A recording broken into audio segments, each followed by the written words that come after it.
E hoje vamos falar um pouco sobre o poder das palavras. Em Mateus 11, 23 diz o seguinte: todo aquele que disser ao monte, ergue-te e lança-te no mar, e não duvidar em seu coração, mas crê que se fará aquilo que se diz, tudo o que disser lhe será feito.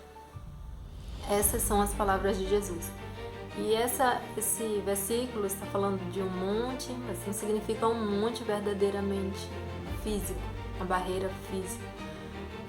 Um monte nesse sentido aqui significa um problema. Todas as vezes que a pessoa tiver um problema, disser seja resolvido, ou que ele usou naquela expressão lança-te no mar, em outras palavras seja resolvido, e creia e acreditar de todo o seu coração que isso será resolvido da forma que ele disser, da forma que essa pessoa disser, será feito.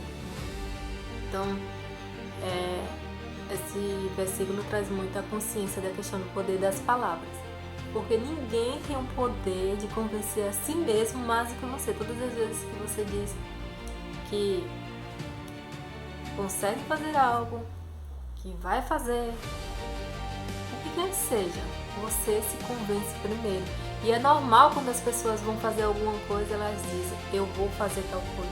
Observe-se a si mesmo. Todas as vezes que você vai executar alguma coisa, 90% das vezes o ser humano fala para si mesmo ou fala para o próximo, eu vou fazer isso, eu vou fazer aquilo. Então, assim, da mesma forma são para os problemas. Você não olha para o problema e diz, nossa, como ele está crescendo, ele está ficando cada dia maior, está piorando. Todas as vezes que você vê uma dificuldade, que tem uma dificuldade que diz que está piorando, literalmente isso só tende a piorar.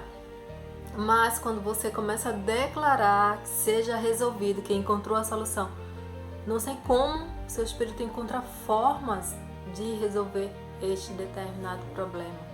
Então, assim, você tem duas opções: ou você aumenta o problema, ou você elimina com o poder das palavras, porque as palavras, você não tem ideia do poder que as palavras carregam por si. Tem pessoas que já chegam, vou falar na área de estudantil mesmo, que já chegam no aula e já não consigo aprender isso. Quando a pessoa diz que não consegue, pronto, acabou. Entrou com o espírito derrotista, espírito de derrota, já perdeu.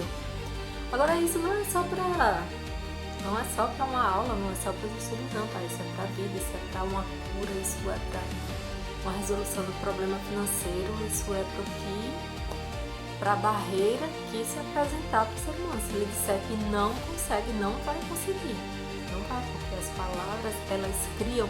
Cristo disse, as palavras que eu vos falo, elas são um espírito de vida. Então, assim, dentro das palavras você carrega a vida ou a morte, dependendo de como você as usa.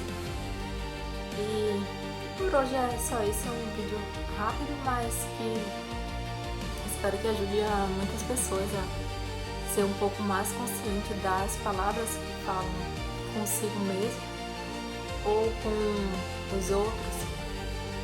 Primeiro que as suas palavras afetam você, e dependendo da situação você pode afetar as outras pessoas e afeta todo o ambiente, simplesmente por uma palavra bem colocada ou mal colocada. Isso. E até porque no passado, não só no passado, no presente e no futuro, até as próprias guerras, elas se iniciam com palavras. Mas por hoje é só.